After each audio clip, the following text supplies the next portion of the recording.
Welcome to the NFP Podcast, where we explore the empowering world of natural family planning. I'm Amy Smith. Join me and my co-host Emily Appledorn each week. Together, we're here to dive deep into the science, the stories, and the spirituality behind NFP. Every week, we push back against the free love culture and advocate for a culture of responsible love, where intentionality and respect are at the forefront of family planning. Join us as we discuss everything from the practicalities of charting and fertility awareness to the profound impact NFP can have on relationships and communities. Whether you're new to NFP or a seasoned pro, our podcast is your go-to resource for honest conversations, expert insights, and real-life experiences. So grab a friend, settle in, and get ready to be inspired. This is the NFP Podcast. All right, welcome back to the podcast, everyone. Today, Emily and I are going to go over the science of natural family planning. So we talked about in our two-part episodes about what natural family planning is and giving kind of context for that. But today we're going to talk about the science from which we get to practice natural family planning, or kind of our understanding of how the body works, and therefore using that information, then we can practice natural family planning from that understanding. So we need science and we need faith for them to both work together. I wanted to frame our conversation a little bit by just touching on some history. So going back to so that we can get an understanding of where we are right now in our understanding of the reproductive system and procreation and how male and female reproductive systems work together. I just want to point out a couple of things. So remembering that in a lot of our understanding of how the body works and science in general, we're moving forward. So where we are now in our understanding has been built upon what we have discovered over time. And conversation around reproduction, about procreation, started with our understanding of, or trying to find out, when conception took place. And we see the earliest kind of questioning about that, inquiry into that in scripture, actually in Leviticus. And the guesstimation was on the 12th evening. That was when conception would take place. I don't know the actual how they got to that, but they thought the 12th evening. Someone just threw it out there. And then from there, right, time has moved forward. The people were finding out more ideas about when conception took place. It happened right after the menstrual bleed, or it happened on day 11, or whenever. More thoughts kind of came about. And then there were more science, evolution in our technology and our understanding of how we can look inside the body, measure markers externally outside of the body. And then we end up in 1932 with the rhythm method. So a building up of all of this understanding of the body leads us to the original, quote unquote, right, the OG NFP method called the rhythm method in 1932. Now, at the time, the rhythm method was really great science because it was our current, at the time, the current understanding of how the female body worked. So there was a menstrual period, there was a time of infertility, a woman ovulated on day 14, there was a time of infertility, and then she started her menstrual bleed again. Now that pattern still holds pretty true, though, was not far off. What the rhythm method missed, though, was this understanding that in the first part of the cycle, that point of ovulation was not and cannot and does and is not, sorry, that's the word, it was not and it is not always the same for every woman, nor is it the same for all women as a whole, collectively. Women are different. But that basic pattern of menstrual bleed, infertility, fertility, infertility, that women have cycles, still holds true to today. So based on that, now we have a bunch of different methods that women use for natural family planning. And one of the key understandings across methods is this knowledge we have now of what we call biological markers.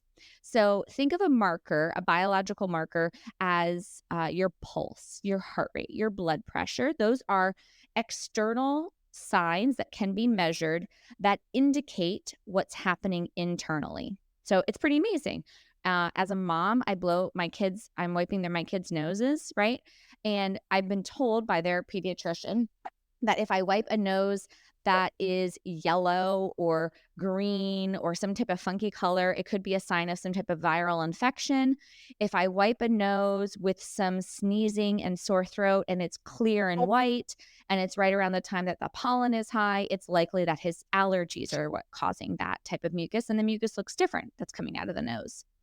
So the same thing we have found with our reproductive system. When women are going through their cycle, their body is producing these biological markers, and we can measure those. So current methods of NFP that are evidence-based have taken these markers and they've studied them to say, okay, when these markers say these things or look this way, what does that mean that's happening internally? What's different nowadays than was, long ago or even back in the 1930s or back in the 1960s, right, is that we have so much good technology that doctors can literally see the biomarker, put a scope on a woman's body and see what's happening in her ovary in real time. Like, that's amazing, which helps with the efficacious nature of these methods. So how effective they are in how we can know, okay, when we see this marker externally, we can know this is what's happening internally. So the biological markers that females observe externally that relate to their menstrual cycle patterns are obviously the menses, right? The bleeding part. We also have your basal body temperature. Women's body's temperature changes when they ovulate and they have their hormone change.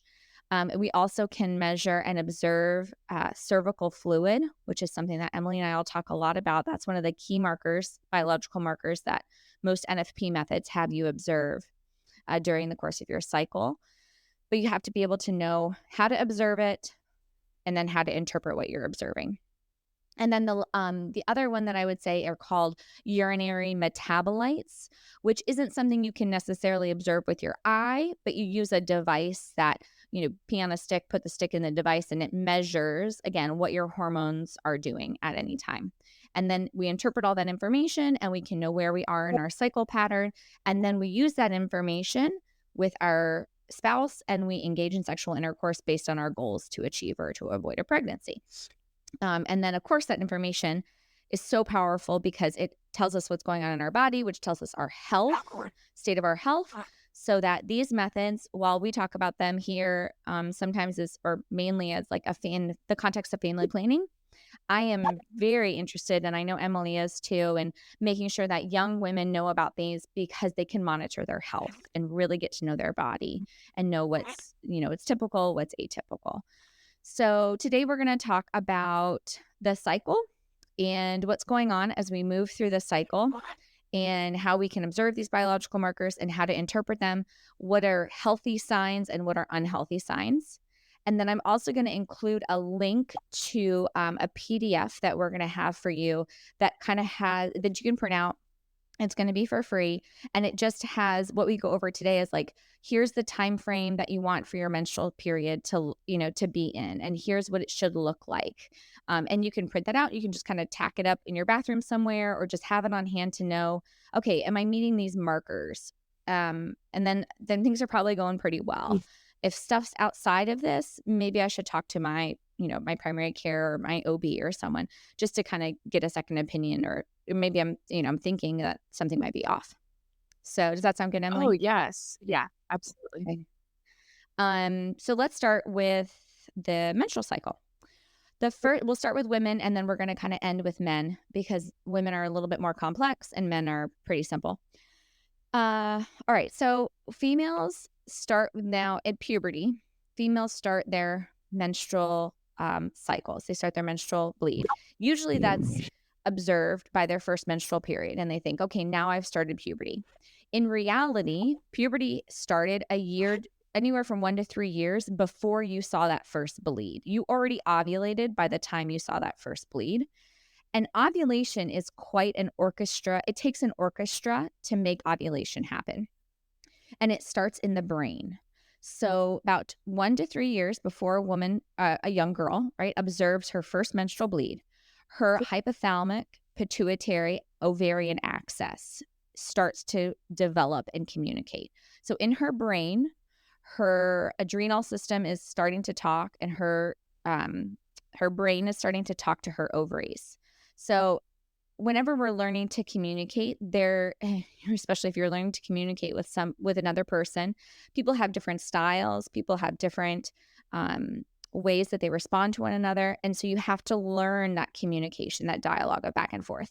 The same is true in the body. So the brain is learning to communicate to the ovary, and the ovary is learning to communicate back up to the brain.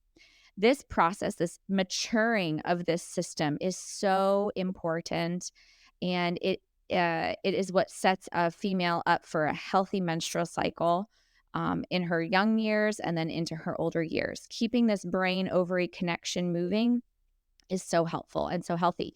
So that's what's starting about 1 to 3 years before she ever sees her bleed. During this time, she's also getting her breast buds are coming.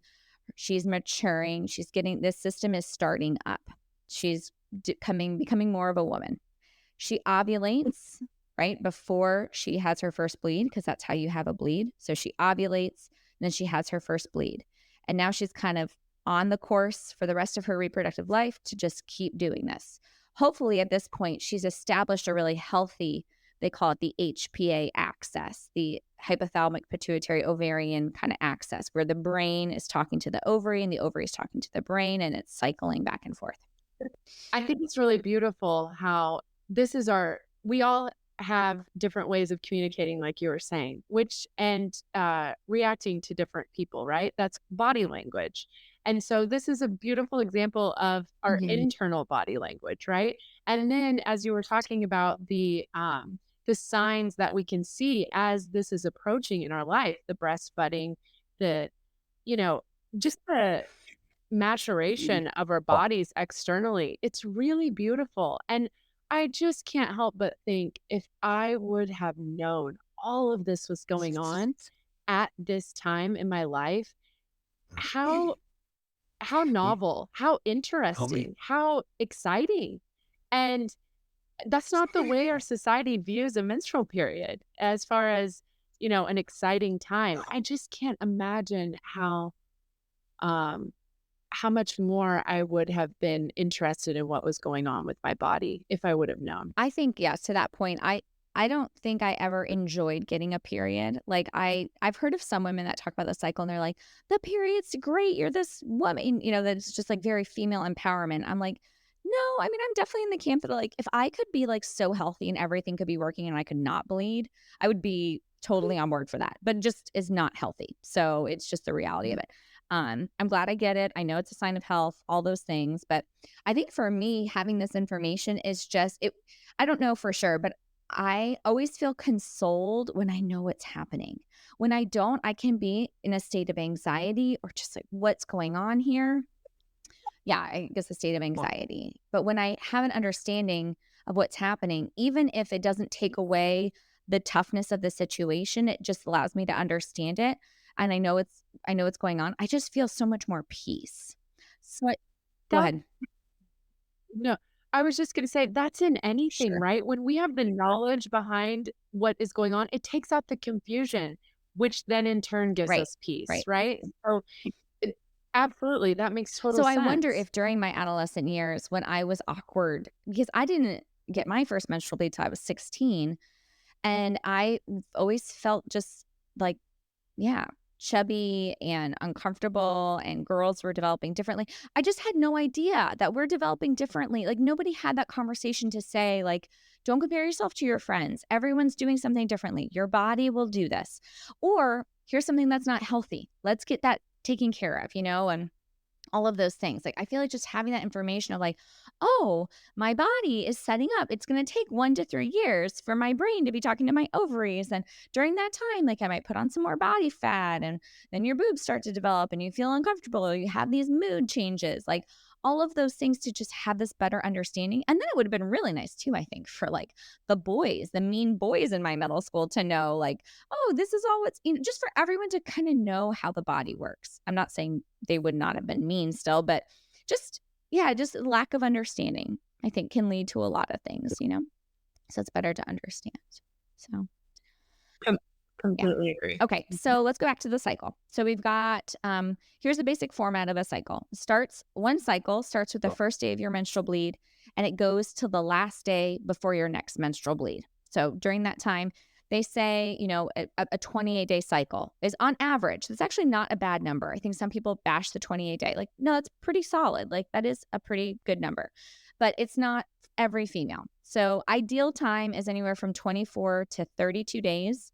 It's going to range somewhere between 21 to 35 days, except for those girls that are within the first 2 to 3 years of their menstrual period starting. You can expect to see larger fluctuations in the cycle length. Again, the cycle length is the first day of your period to the day before your next period. So you can see cycle length ranging from 21 up to 45 days. And why is that? Because you still have that maturing process from the brain to the ovary. What is so not good, bad, very bad, is if you go to a doctor and you say during this fragile time of your brain talking to your ovary, and you say, the mother brings the child in, my daughter is having irregular periods. And the doctor does not know, because a lot of doctors don't know this, she's supposed to be having irregular periods, actually. If we look at the days, right, it's not like we're talking 100 days or 60 days or 90 days. It's within this healthy range of 21 to 45 days. And the doctor should send you home and say, everything's fine. Come back to me in a year if things are still off. But if they say, oh, well, here's a pill because you've been told that your cycle is supposed to be 28 days. It's not 28 days every single time. Here's this pill to quote unquote regulate your cycle, which we know the pill does not do that. So now your body, the girl's body, is in this fragile state of maturing, and you've interrupted it with this synthetic, artificial signaling pill that's going to mess up the communication system. So don't do that. Don't do that. It's normal to have cycle ranges vary in the first 2 to 3 years of her starting her period. Okay, I'm off that soapbox. So now let's look at different parts of the cycle. We'll start with the menstrual bleed. The menstrual bleed should last anywhere from 3 to 5 days. On average, it's 3 to 6 days. The range can be from 2 to 7 days. And then there's different patterns. So that's the length of time. And then there's different patterns we want the blood to look, or the flow to follow, and the color of the blood. Emily, do you want to talk on that? Yeah. So we're looking for a crescendo or a day crescendo event with the blood flow. All that means is perhaps the menstrual period starts out with some light spotting and progresses to moderate to heavy flow, and then decreases back to very light spotting. Or the woman may start off with heavy bleeding, and then from there it just decreases to moderate to light to very light spotting. We're looking for a really healthy, beautiful pink, red color. Some women will see brown in their menstrual bleed. That can be indicative of a few different things, but in all actuality, we would love to not see any brown. And so, yeah, elaborate on the color. No, I think Amy. it's great. Everything you said is perfect. I think of like red pen. If you have a red pen when you write on paper, that's kind of what you wanted. That's ideal. Yeah. That's beautiful. Well, I just happened to be writing with a red pen this morning, and I looked down. I was like, oh, that's actually the perfect color. Perfect color. Okay, so that's the menstrual bleed. And those are the healthy parameters for what the menstrual part of your cycle should look like. Now, as we move out of the menstrual period, we're going to move into two different things. Either we're going to move into a time of infertility, or we're going to move into a time of fertility. And it depends. This is where the rhythm method, the effectiveness wasn't as high as NFP methods are today, because we know that ovulatory event does not always happen on day 14. And some women have shorter cycles, meaning they go from their menstrual bleed into their time of fertility, and they ovulate, and then they go into their time of infertility. So this range between the menstrual bleed and the observation of cervical fluid, which is indicative of your estrogen hormone rising and you're getting close to your ovulatory event, that time frame is going to change.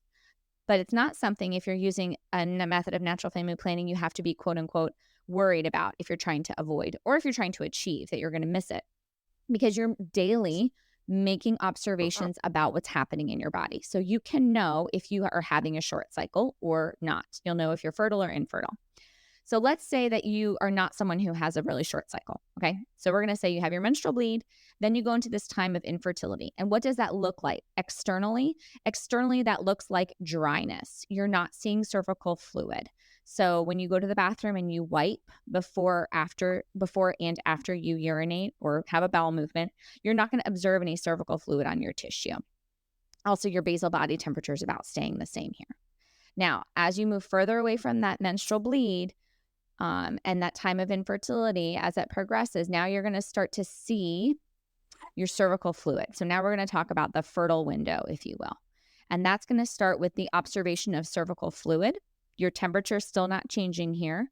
I don't know much about the urinary metabolites because I don't use that. I think it starts to show like a low, we'll have someone come on and talk about that method in particular, but the monitor will start to tell you as you're getting closer to it. It measures the hormones, so it will tell you when you're getting closer to ovulation.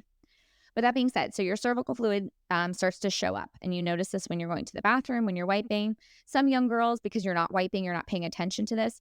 It's what you can remember, and at least from what I remember, of seeing something in my underwear and having this like dry, crusty stuff in my underwear because I wasn't paying attention when I was wiping, and I just see this discharge in my underwear, not knowing what it was. So it is healthy. It's a good thing to have cervical fluid. And so let's talk a little bit about that. So your cervical fluid phase, we'll talk about where it comes from, what we want it to look like, what that pattern is. As far as the number of days go, so how long does this phase last? Usually, typically, ideally 4 to 8 days. It can range from 1 to 10 days. 1 not being as very healthy, okay? But these are just patterns that we've seen in women as a whole. So ideally 4 to 8 days. It can range from 1 to 10 days. This is the cervical mucus phase. So Emily, let's talk a little bit about what does that pattern look like? So what is it when it first starts? What do we see? What is it telling us? So what's happening in the body that now we're seeing the cervical mucus externally? So as we're approaching ovulation, we have a follicle or multiple follicles that are starting to grow. And typically, one of those follicles is going to continue to grow into what we call a dominant follicle, and the others are just going to die off. And as the follicle is growing, the estrogen is increasing in the body, and that is telling the brain to tell the cervix it's time to produce cervical mucus. So when a woman starts to see the beginning of cervical mucus, it typically starts with a sticky or tacky kind of cloudy discharge, and then it's going to progress into that really fertile mucus, which is a lot of times we'll give the example of egg white type mucus. So think really clear, stretching an inch or more, perhaps a feeling of lubrication or a really slippery feeling when you're wiping with the tissue. And these are all signs that the estrogen is rising in the body, the follicle is growing, and ovulation is approaching. Once that happens, then there's typically a dramatic shift in the hormones. A woman may go back to sticky or tacky cloudy mucus, but she may also go back to dry observations when she's wiping with the tissue. And this begins that post-ovulatory phase. Elaborate a little bit more on that. Yeah, go ahead. Yeah. So what I heard you say, a couple like key points here, is when your mucus cycle starts, your mucus phase starts, you're going to see kind of like a watery Elmer's glue type consistency. It's going to progress to be more egg white, clear, stretchy. You're going to feel very slippery when you wipe. And then after you ovulate, you see a dramatic change in that mucus. And that's what you're kind of looking for to know, like, okay, the ovulatory event has taken place, because you ovulate one time in every cycle. And once you ovulate, that egg only lasts for, they say 12 to 24 hours, but we know it's a lot closer to 12 hours if it's not fertilized. So that egg, once it's released, your body will tell you that that has happened because you see a shift in this mucus.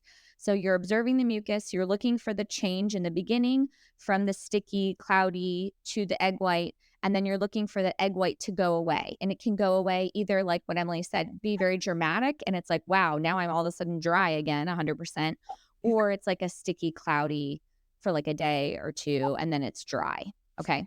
So what Emily was alluding to in this 3-day window is after the last day that you see anything that is clear, stretchy, feels very slippery, that egg white, 3 days after that starts to go away, we say that that's still part of your cervical fluid window or your fertile window.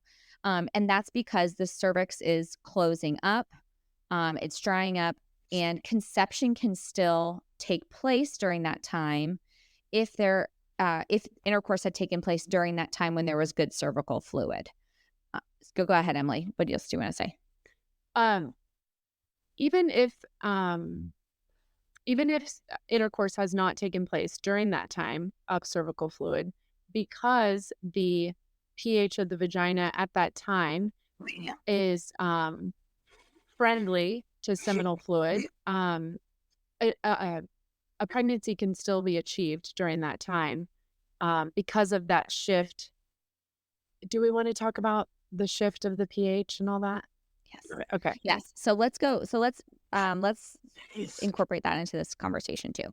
So Emily said that the brain communicates to the ovary, and the hormones communicate to the brain, and the brain communicates to the ovary, and it starts to produce the cervical fluid from the cervical crypts, which line the vaginal canal. So going into the vagina, going into the cervix, you have these cervical crypts. So we have these cervical crypts that produce cervical mucus because the pH balance in the female body is such that it's not hospitable to sperm. So sperm will die off in the female body because of the pH level.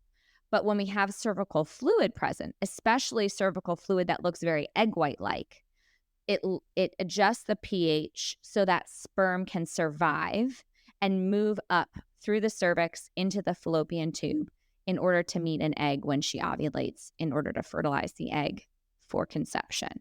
So that's why cervical fluid is so important. It's like the transport system for sperm, and it changes the pH of the female body so that sperm, it's a more hospitable environment for the sperm. Go ahead, Emily. What else were you going to say? And once that cervical mucus has stopped being produced, it takes 3 full days for that pH to change back. So research has shown that ovulation can occur up to 3 days before the last day of that egg white type mucus and up to 3 days after. What we know is the majority of women, 95% of women, are going to ovulate up to 2 days before, up to 2 days after within that window. And go ahead, elaborate on that. I was just going to say, I think it's also, while we can achieve a pregnancy with acts of intercourse after we've identified that last day of egg white mucus, most, and by most, I mean like a lot more than most, like 97% of pregnancies take place 1 to 2 days before that last day of egg white mucus. So it does not happen very frequently at all that a female achieves a pregnancy during this 3-day window that Emily's talking about. But it's important to know that it can. So if your goal is really to avoid a pregnancy, or even to really achieve a pregnancy, if you're trying to achieve, you could still try that 3-day window afterwards. And if you're trying to avoid, you want to still avoid that 3-day afterwards. Is that a good way to say it, Emily? Absolutely. And I am sure you can attest to this. You know, we know the research and we know the anecdotal research, right, with our clients and women and couples. And so, yes, yes, I definitely encourage couples to continue trying during these 3 days after that last day of really fertile mucus, because it's possible to achieve pregnancy. So once so it takes 3 full days for that pH to change back to a very acidic environment, a very protective environment for us as women.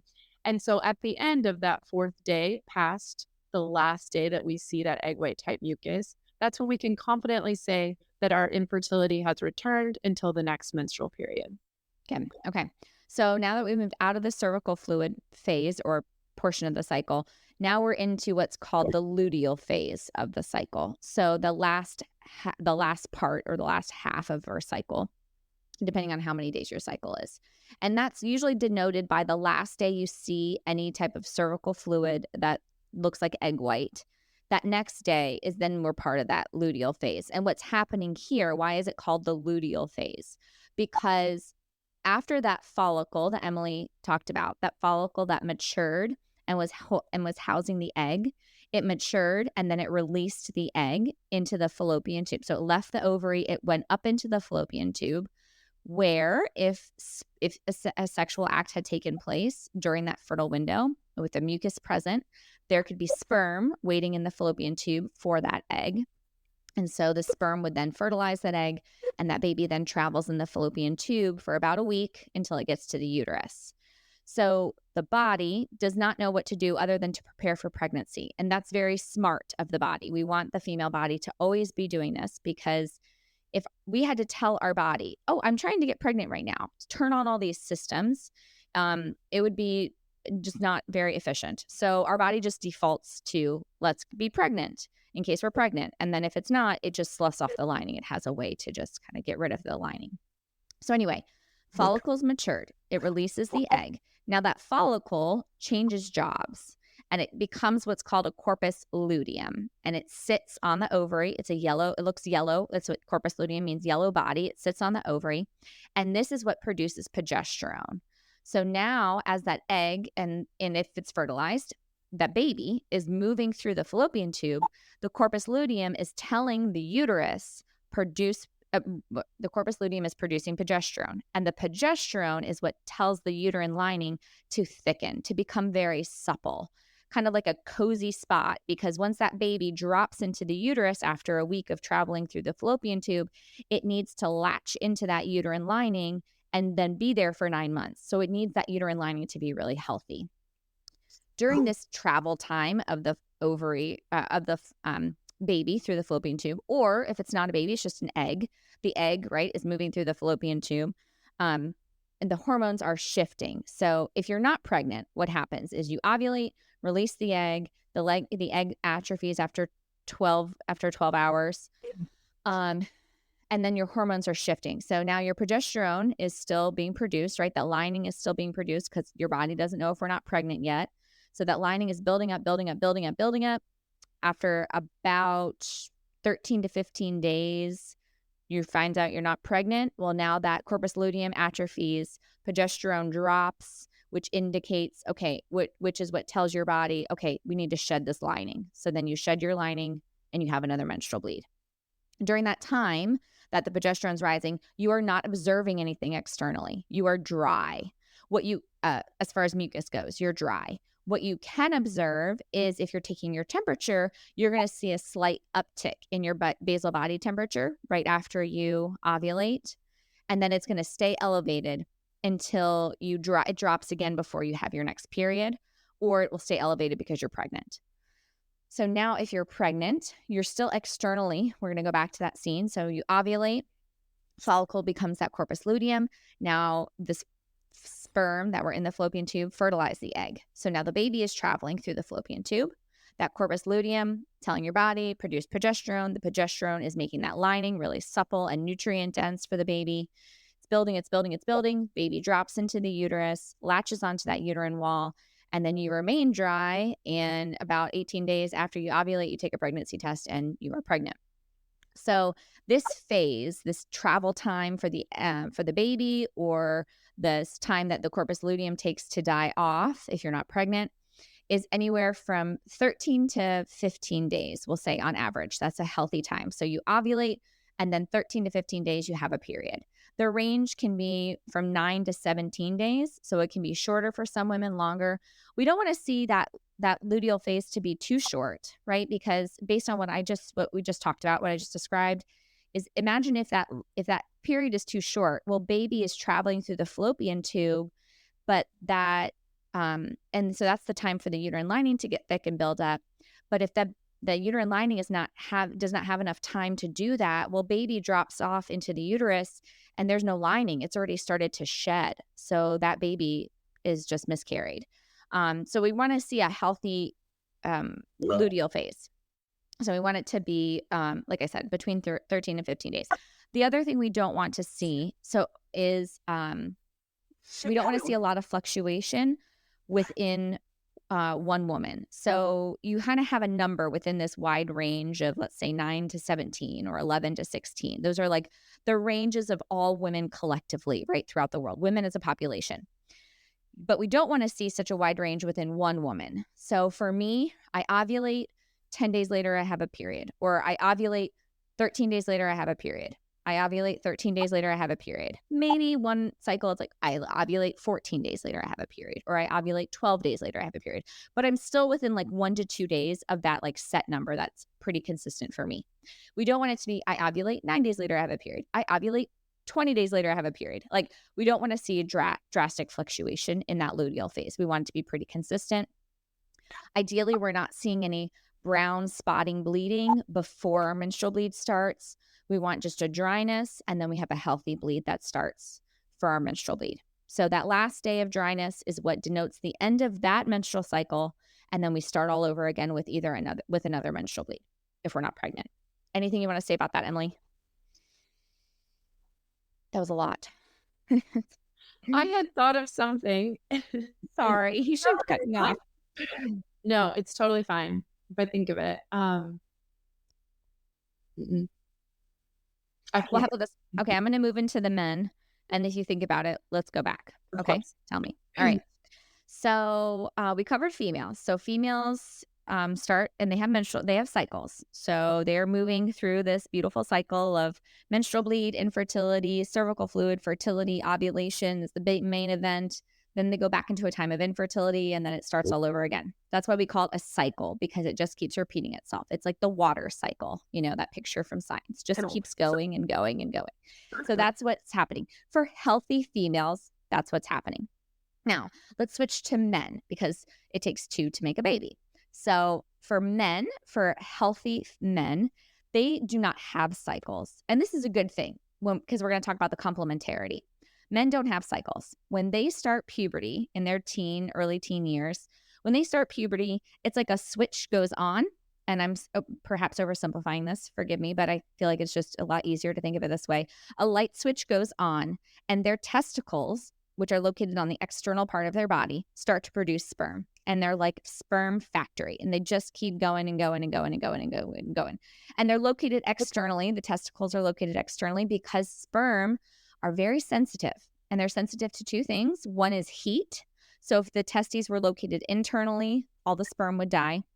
And the other thing, which we've already covered, that they're sensitive to are the pH level of a female's vagina, the female's body. They can't survive there without cervical fluid present. So those are the 2 things that sperm are sensitive to. Now, sperm start that production, and barring any male reproductive medical issues, they're just going to keep producing sperm. They don't cycle. Their hormones are not fluctuating to make this happen. It starts, and it just keeps going, okay? And that's pretty much it. And the point of ejaculation, they have something called the vas deferens. And so sperm go into that tube, and they come out the end of the penis at the point of ejaculation. And then they are in the female body. If there's that cervical fluid present, they're going to travel up into the fallopian tube and hang out there. And they can hang out there for about 5 days on average, or at the most, I should say, at the most for 5 days. And then if there is no cervical fluid there and there's an active intercourse, well, then they're just going to die because it's an inhospitable environment. And like we said, sperm are very sensitive. So that is men. Anything you have to say, Emily, about that? I think that's a great description of what happens. And just one thing to add is, just like you said, unless there's some sort of underlying issue, a man can support a pregnancy up until the end of life. So this is their gift. Right. This is why you see, in Hollywood, right, you'll sometimes see the headline of like the very older man who I think who said someone recently. Robert De Niro. Yes. Thank you. Okay. Older men having babies with younger women because women are still in their fertile years and the men are still in their fertile years because they don't have a window like women do. They still produce sperm. So that's how that can happen. And so what is the complementarity of this that we talk about? We'll wrap up with this point. And the complementarity that we want to highlight here when we look at how females have cycles and men don't is the genius of that. Because imagine if we both had cycles. So if women were only fertile during a certain period and men were only fertile during a certain period, well, then we'd have to kind of wander the earth looking for our perfect match of person of when are you fertile? When am I fertile? Oh, good. We're fertile at the same time. We can have a baby together. Like there would be no humans. There would be like no humans because that is just impossible, right? Like, and then what is the likelihood that you would happen to live next door to your person who has the same cycle as you? And so you could do that. So it's really helpful that like one person is not always fertile and one person is always fertile. And also the reverse of that. Imagine if we were both fertile all of the time, which sadly a lot of people think is true nowadays, and it's not. But if you were, I get why there would be so much freaking fear and trying to like going to extremes to avoid a pregnancy whenever you engage in intercourse, because that's like a lot of babies and that's a lot of pregnancy all the time. And that's not realistic for what the female body can handle physically in having that many children or emotionally or just in daily life, right? Like you just can't do that. So anyway, the genius of that most of the time as a couple, you are infertile. Most of the time and I don't care if you are one of those people that wants to say, no, I am like super fertile. Like, sweetheart, you're not super fertile. That is not a thing. No one is super fertile. You are healthy fertile. You are just healthy fertile. And then you engage in intercourse when you're fertile. And so you get pregnant pretty easily. Like that's actually a sign of health despite our distorted culture. If you don't want to be pregnant that frequently, well, like, or that easily or whatever, like, okay, I maybe understand that frustration, but you are not there's no such thing as super fertile, at least to my knowledge. Maybe they'll discover something, but there's no such thing as super fertile as of right now. And so I think that's just really important is to not operate in fear, to have the facts, the information about our bodies, and to understand that complementarity of that. We are not always fertile. In fact, we are most of the time not fertile. Fertility is very short window, which then should lead us to a point of gratitude. It is a miracle that any of us are here. Like it is a miracle that we are here, that our children are here, should we have children, that it is a gift, that human life is a gift, that we are a gift, that our neighbor is a gift. And how much better would the world be, right? How kumbaya-ish, but how much better would the world be if we viewed life that way, that we are a gift. So that's it. That's all I wanted to say. So go ahead, Emily. Do you have anything else? That's beautiful. No, something to add on. Well, I would be speculating, but in my experience, I am often under the impression that perhaps these women that are feeling super fertile, perhaps they're not understanding all of the times that you can achieve pregnancy. And Right. as we were talking, that menstrual period, some women move from the menstrual period into a time of infertility, but some women move straight from the menstrual period, and that menstrual period ends within a time of fertility. And Right. so I often wonder if some women feel super fertile, excuse me, because they're not of the understanding that they can achieve pregnancy actually while they're on their period if they have fertile mucus during that time. Right. Yes, that's a very good point, Emily. Yeah, very true. I think that's where knowledge and understanding can really go a long way, and why it's helpful for young, single, non-sexually active women and females to learn about their bodies so that you can know confidently what's going on when you enter into a phase of your life, when you're married and you're engaging in sexual intercourse. You and your spouse can confidently understand what's happening with your body, when things are not right, when you need to get help. And then you two can make informed, responsible choices about what you want to do with that time of fertility, if you want to be achieving or avoiding. So I think that's all I got, Emily. I think that's beautiful. All right, let's wrap it up then. So, all right, guys, we'll see you next time. Bye, Emily. Bye. That wraps up another episode of the NFP Podcast. Thank you so much for joining us today. We hope you found our discussion enlightening and empowering. Don't forget to subscribe so you never miss an episode. We'd love to hear from you. Please connect with us by sending us an email with your questions and stories to thenfpshow@gmail.com. We'll be back next week with more insights, tips, and heartfelt conversations about natural family planning. Until then, love responsibly.